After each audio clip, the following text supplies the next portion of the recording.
Coucou tout le monde, alors aujourd'hui on se retrouve dans une nouvelle vidéo qui sera une séance d'obstacles avec Wipestar. Alors c'était la deuxième fois qu'on ressautait vraiment depuis le cours qui s'était mal passé.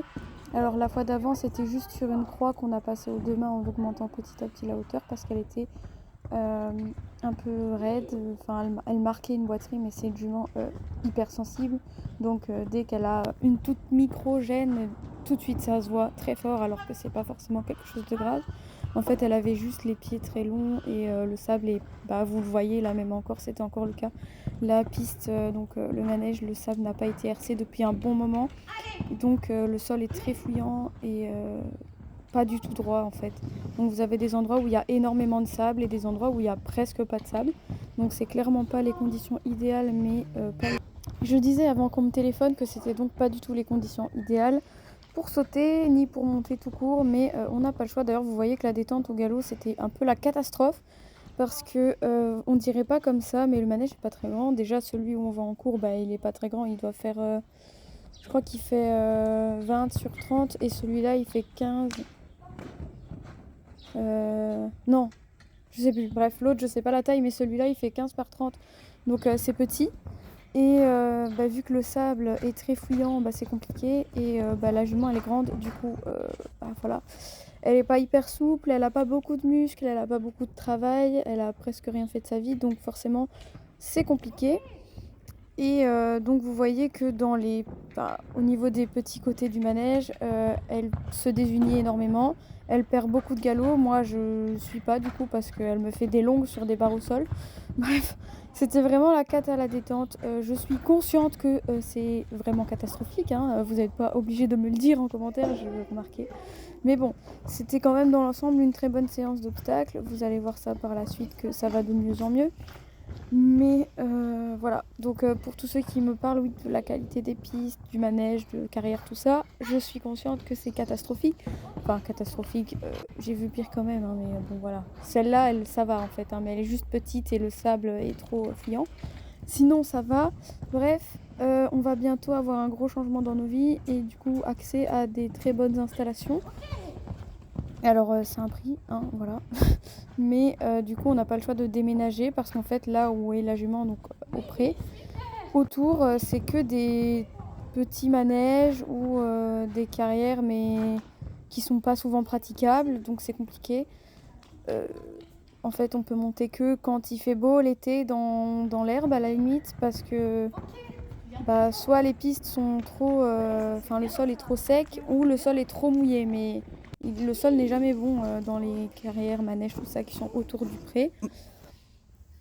Donc voilà, le manège que vous voyez avant avec le sable blanc, le sol était bien par moment. C'est-à-dire que souvent il était bon parce que il était hercé, mais il y a eu toute une période où quand ils ont fait le toit, il pleuvait plus sur le sable et du coup c'est devenu très sec et très profond, pire que là. Donc je ne monte plus là-bas. En plus, il y a souvent plusieurs personnes qui viennent dans la piste en même temps et c'est compliqué. Alors que là, vous voyez que je suis bien toute seule, tranquille. Donc c'est mieux pour avoir de la place. Voilà. Bref. Sinon, là, elle a fait une petite barre, mais les distances, c'était compliqué hein, parce que elle avait une ou deux foulées pour aller sur... Là, vous voyez, donc on tourne, puis elle a une foulée droite seulement avant le double. Donc c'est pas évident du tout. Vous voyez que là, elle se désunit énormément dans la courbe. Ensuite, là, non, elle a pas changé de pied. Donc je la fais repasser au trot pour changer de pied. Et puis là, on a un long saut de la mort. Donc je ne suis pas, voilà. Heureusement qu'elle est gentille, qu'elle prend des décisions. On a eu beaucoup de gros sauts, de longues ou de petits pieds. Parce que forcément, c'est difficile avec une jeune jument pur sang d'avoir des bons sauts avec des bonnes distances dans un petit endroit comme ça où toutes les conditions ne sont pas optimales. Là, on a eu un bon saut sur l'auxerre. Ensuite, le double, il passe bien. Et là, elle va encore se désunir. Vous voyez, elle a du mal dans les courbes. Mais elle me fait un chouette changement de pied, donc j'étais contente. Alors que je n'avais pas demandé du tout, mais elle l'a fait toute seule. Puis là, on a un petit pied sur l'auxerre, mais le saut passe plutôt bien. C'est encore compliqué dans la courbe, mais le double passe. Franchement, c'est une jument qui a du cœur et j'ai vraiment hâte qu'on ait accès à des bonnes installations avec des tailles correctes parce que on pourra faire des choses bien, ça c'est sûr, j'en suis sûre. Là, on a encore un beau saut sur l'Auxerre, ma mère qui a un petit peu eu peur parce que c'est venu de loin, mais comme j'ai suivi, c'était nickel. Le double passe plutôt bien. Encore, elle se désunit, bah, comme à chaque fois.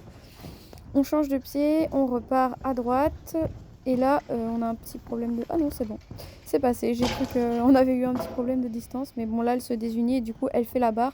Barre, je pense, de fatigue aussi parce qu'en plus, elle était désunie. C'était la fin de la séance. Donc voilà, elle était un peu fatiguée. Elle a laissé traîner les petites patounes et puis c'est tout. Donc là, je sais pas si vous voyez, mais elle saute en l'air. Et elle fait des trucs trop bizarres. Donc on a enlevé les protège-boulets parce qu'en fait c'était un protège-boulet qui était descendu. Mais du coup on l'a pas remarqué tout de suite. Donc là elle s'arrête en faisant un genre de saut. Donc j'ai vraiment cru qu'elle allait y aller. Donc j'ai un peu failli me retrouver dans le sable. Donc voilà, on a enlevé les protège-boulets et on repart. Donc j'essaye de mettre un peu plus de galop. Elle commençait un petit peu à fatiguer. Je voulais juste faire en fait un saut avec un soubassement avant le concours, au cas où ils en mettraient, mais ils en ont pas mis. Donc là, elle s'arrête encore parce que elle s'est désunie dans la courbe, dans le coin, juste avant l'obstacle, donc c'était galère. Enfin voilà. Donc je reviens encore, mais cette fois-ci on a baissé les barres et ça passe. Elle fait même un gros saut parce que je pense qu'elle a pas remarqué tout de suite qu'on avait baissé. Et donc là, on revient pour de bon avec le soubassement. L'obstacle est à peu près à 70 cm, donc 70 cm. Voilà, peut-être un peu plus. Le saut passe très bien, elle passe bien le dos. Vraiment, c'était notre meilleur saut de la séance. Donc je caresse bien fort et là je dis que j'hésite en fait à faire dans l'autre sens parce que normalement il faut faire tout dans les deux sens. Mais comme là elle était un peu fatiguée, j'ai hésité puis je me suis dit bon on va essayer, puis si ça va pas c'est pas grave. Si elle me fait un gros saut, moi tant qu'elle passe je m'en fiche. Donc là on revient donc à droite, vous voyez qu'elle a du mal à garder le galop et puis là la place vient loin donc je ne suis pas. J'ai quelques problèmes hein, avec les sauts qui viennent de loin comme ça. Mais sinon, donc je l'ai laissé là-dessus parce que c'était un très bon saut. C'est juste moi qui n'ai pas suivi parce que je savais pas si elle allait remettre un petit pied ou pas. Et effectivement, c'était ou pas. Mais sinon, voilà. Je vais vous laisser là-dessus. J'espère que la vidéo vous aura plu. Et j'espère que vous allez continuer à nous suivre parce qu'il va se passer de belles choses bientôt. Et ça va être vraiment chouette. Donc voilà. Je vous invite aussi à venir potentiellement nous suivre sur Instagram. Parce que il y a au moins 2 ou 3 semaines, voire plus des fois, de décalage avec les vidéos YouTube. Donc on va dire entre 1 mois et 2 semaines de décalage. Donc vous n'avez pas toutes les infos tout de suite. Donc si vous voulez vraiment nous suivre et voir où on en est, par exemple quand vous voyez une séance pourrie, vous pouvez venir voir sur Instagram et voir que ça a vraiment évolué entre-temps. Voilà. Et ça éviterait aussi que je doive tout le temps répéter sur YouTube ce que j'ai dit sur Instagram et inversement. Si vous nous suivez sur les deux, c'est plus facile pour tout le monde. Bref, moi je vais vous laisser et je vous dis à bientôt dans une prochaine vidéo.